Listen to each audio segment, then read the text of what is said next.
হাতুড়ে doctor, তার বন্ধুর সাথে দেখা করতে আসছে, কিরে তোর সামনে দুইটা দাঁত নাই কেন? আর কইস না যে বিপদে পড়ছিলাম কালকে রাইতে। 12টা বাজে এক মহিলা ফোন দিছে, বলে প্লিজ আমার খুব খারাপ অবস্থা, আপনি আমার বাসায় আসেন। গেছি 12টা বাজে, আমার স্বামী কিন্তু বাসায় নেই, আমার বিয়ে হয়েছে 8 বছর হয়েছে, কোনো বাচ্চা কাচ্চা হয় না, আমার স্বামী নাই দেখে আমি আপনাকে ডাকাইছি, আজকে কিন্তু আমি আর আপনি ছাড়া কেউ নাই। আমি মা ডাক শুনতে চাই, এটা করে আমারও জড়াই ধরছে। ওর কথা শুনে আমারও চোখ দিয়ে পানি বাইরে গেছে। আমি ওরা জড়াই ধরে বলছি, মা মা গো, ওরা আমি জোতা দিয়ে পিড়েছে। ওকে তো ইলজিক্যাল না ভাই, ওকে দোষ দেওয়া যাবে না ভাই, কেন ওকে দোষ দিল? সেদিন আমি বাসে উঠছি, তো বাসে ওঠার পরে কিছু দূর যাওয়ার পর নেক্সট বাস স্টপে দেখি একটা মেয়ে উঠলো, ড্যাম স্মার্ট সুন্দরী মেয়ে, বলছে এই সাইড দেন এভাবে পিছনের দিকে আসতেছে। আমাকে এসে বললো, আপনি আরেকটু সরেন না, আমি দেখতে পাচ্ছেন না আমি প্রেগনেন্ট। তো আমি মেয়েটার দিক ঘুরে তাকিয়ে বললাম, কই ম্যাডাম, আপনাকে দেখে বোঝা যায় না তো আপনি প্রেগনেন্ট। বললো, বুঝবেন কি করে, মাত্র 1 ঘন্টা হলো।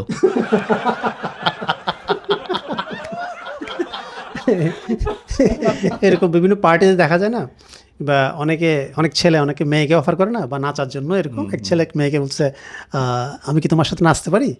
তো বলছে, সরি আমি বাচ্চাদের সাথে নাচি না। তো ছেলে বলছে, আমি জানতাম না আপনি প্রেগনেন্ট।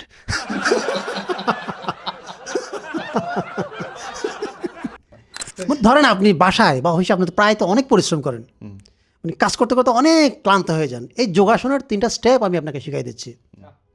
প্রথমে ঠান্ডা মাথায় চেয়ারে বসবেন, মাথাটা পিছন দিকে হেলাই দিবেন, দিলাম। তারপর চোখ বন্ধ করে বলবেন, গোষ্ঠী যদি তোর কাজের।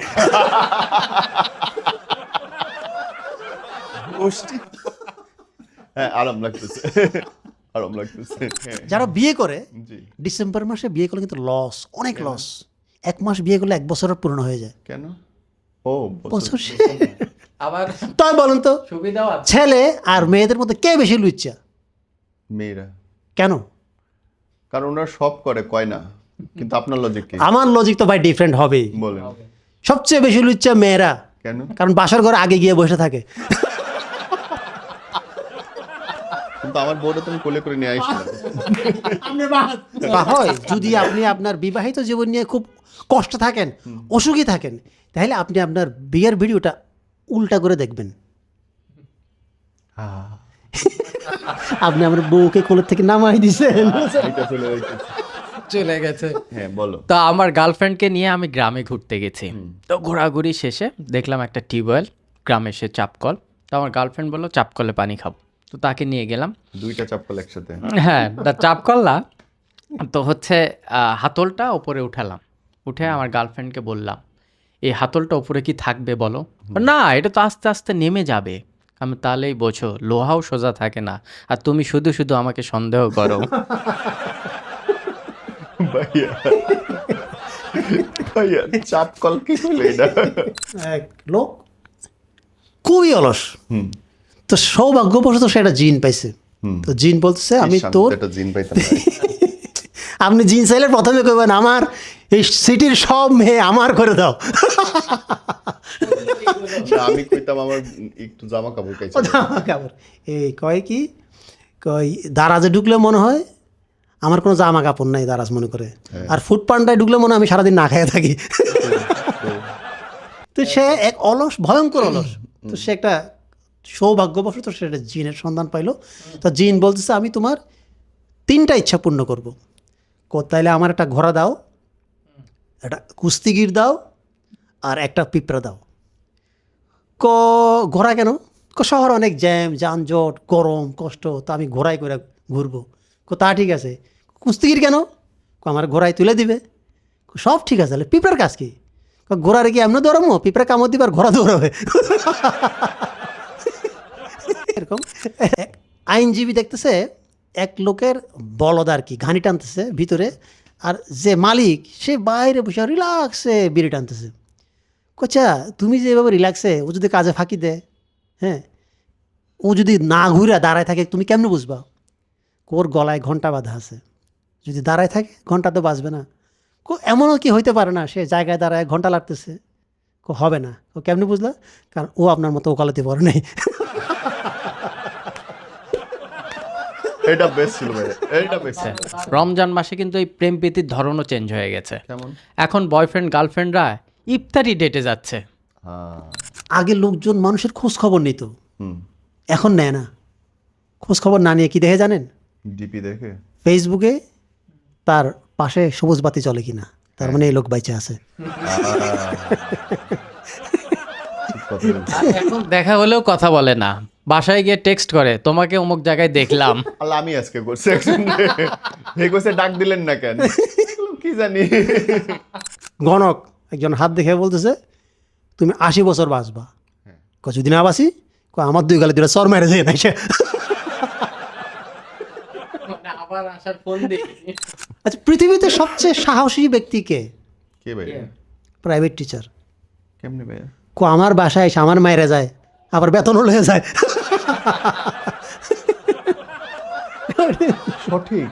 এরকম আছে না যে প্রাইভেট টিচার কিছু আছে খুব পিটায়, অনেক সময় স্কুলের টিচার ক্ষেত্র ছাড়াই যায়। রাইট। তো এরকম এক ছাত্রের খুব পিড়াইছে, ছাত্র খেপে গেছে, স্যার হোঁশ করে মারেন, একজন কাস্টমার হলো কীভাবে ব্যবহার করতে হয় তাও তো জানেন না মনে হয়। ঘটনা সত্য। মানে সামনে যারা পরীক্ষার্থী আছে, এসএসসি পরীক্ষার্থী, তাদের উদ্দেশ্যে বলি, তোমরা এই এসএসসি পরীক্ষার্থী কোনো মানে চিন্তাই করবা না, এটা কোনো পরীক্ষাই না, কিছুই না। আমি 3 বার দিছি। আমার চাচা এসএসসি পাস করছে 7 বারে, এইচএসসি 9 বারে। এটা রিয়েল ঘটনা। পরের বারে কিন্তু কলেজের কর্তৃপক্ষ পাশ করলে ওনারা পাশ করবে না, 10ম বারে গিয়ে পাশ করবে। একটা সিরিয়াল মেনটেন করতে হবে না? অনার্সে গিয়ে তো আমি কিছুদিন আগে এক সিএনজিতে উঠেছি, তো ওঠার পর থেকে শুধু শরীফুল খানের গান বাজতেছে, শরীফুল খানের গান বাজতেছে। তো গন্তব্যে পৌঁছার পর নামলাম, নেমে সিএনজি মামাকে জিজ্ঞেস করলাম, মামা আপনি মনে হয় শরীফুল খানের খুব ফ্যান, সারা রাস্তা শরীফুল খানের গান বাজালেন। না রে ভাই, আমি Shariful Khan. That's nice, but he is a legendary singer. জামাই অফিস থেকে আসছে, দেখে জামাইয়ের মন মেজাজ খুব খারাপ। বউ চিন্তা করলো না, এই তো মন মেজাজ ঠিক করতে হবে, তাকে কোনো একটা গুড নিউজ দিতে হবে। সে করলো কি, গিয়ে জামাইয়ের কোলে বসলো, তারপর গলা জড়া ধরে বলছে একটা খুব সুসংবাদ দিব, আমি কিন্তু প্রেগনেন্ট। জামাই অবাক হয়ে গেল, তুমিও?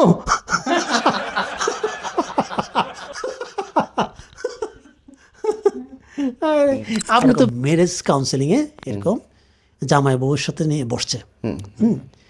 তো জামাই বলতেছে বউ আমাকে সুখ দিতে পারে না, তাহলে এক কাজ করেন, আপনি বাইরে যান, আমি আপনার ওয়াইফের সাথে কথা বলতেছি। বলে বলেন তো সমস্যা কি আপনার? দেখেন, আমি যখন সকালে ঘুম থেকে উঠে অফিসে যাওয়ার জন্য সিএনজিতে উঠি, আমার সিএনজিতে টাকা দেওয়ার মতো ভাড়া থাকে না। তো সিএনজিওয়ালা বলে কি ভাড়া দেবেন নাকি অন্য কিছু হবে? তো বাধ্য হয়ে আমাকে অন্য কিছু করতে হয়। অফিসে যায়, আমার কাজকর্ম বসের পছন্দ না, বস ওকে কি চাকরি থাকবে নাকি অন্য কিছু হবে, আমাকে অন্য কিছুই করতে হয়। আসার সময় সিএনজিতে আসি, টাকা থাকে না, ভাড়া দিবেন নাকি অন্য কিছু হবে, অন্য কিছুই করতে হয়। সারাদিন এগুলো করতে করতে আমি ক্লান্ত হইয়া আমার আর এনার্জি থাকে না। এবার ডাক্তার বলতেছে কি, অন্য কিছু হবে নাকি আমরা জামাইরে বলবো? যে ফিশ কি টাকা দিবে? তো আমার সেদিন অনেক সাজগোজ করে আম্মাকে গিয়ে বলতেছি, আম্মা দেখো তো আমার কেমন স্মার্ট লাগতেছে। আম্মা বলতেছে তুই গার্লফ্রেন্ডকে জিজ্ঞেস কর। আম্মা আমার গার্লফ্রেন্ড নেই। তাহলেই বোঝ তুই স্মার্ট কিনা। কথা কিন্তু সঠিক, কথা কিন্তু সঠিক ভাইয়া। এরকম গার্লফ্রেন্ডের বাসায় খাইতে গেছে, তো বয়ফ্রেন্ডকে খাইতে দিছে প্লেটে করে, যখনই খায় কুত্তা চিল্লাই উঠে। এই যখনই খাইছে তখনই চিল্লাই উঠে। কী ব্যাপার, কুত্তাটা এরকম চিল্লা, কেউ চিল্লাবে না, ওর পেটে তোমার খাইতে দিছি না।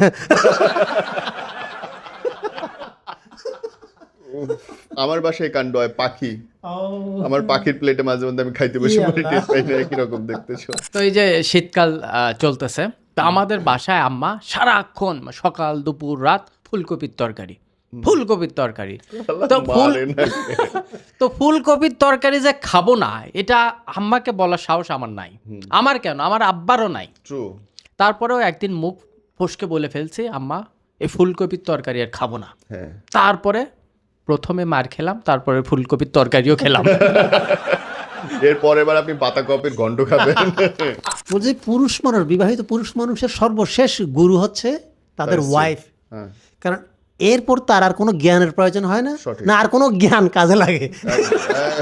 একদম ভাই, লাগে না, লাগে না। এই যে জামাইরা বউদের একটা প্রবলেম নিয়ে খুব সমস্যায় থাকে, হ্যাঁ, ভুলে যাওয়া রোগ। জি, আবার জামাইরা কিন্তু বউদের একটা জিনিস নিয়ে খুবই চিন্তায় থাকে। সব মনে রাখার। হ্যাঁ, সব কিছুই বলেন। বউরা শুধু যেটুকু আমাদের ভুল সেটুকু মনে রাখে। হ্যাঁ। তবে এইবার নির্বাচনে দেখা যায় টিআই বেটার রিপোর্ট দিল না যে 21% জাল ভোট হয়েছে। তো যেই দেশে এনগেজমেন্টের আংটি জামাই না পরায় মুরব্বীরা পরাই দেয়, সেই দেশে একজনের ভোট আরেকজন দিলে দোষের কিছু তো নয়।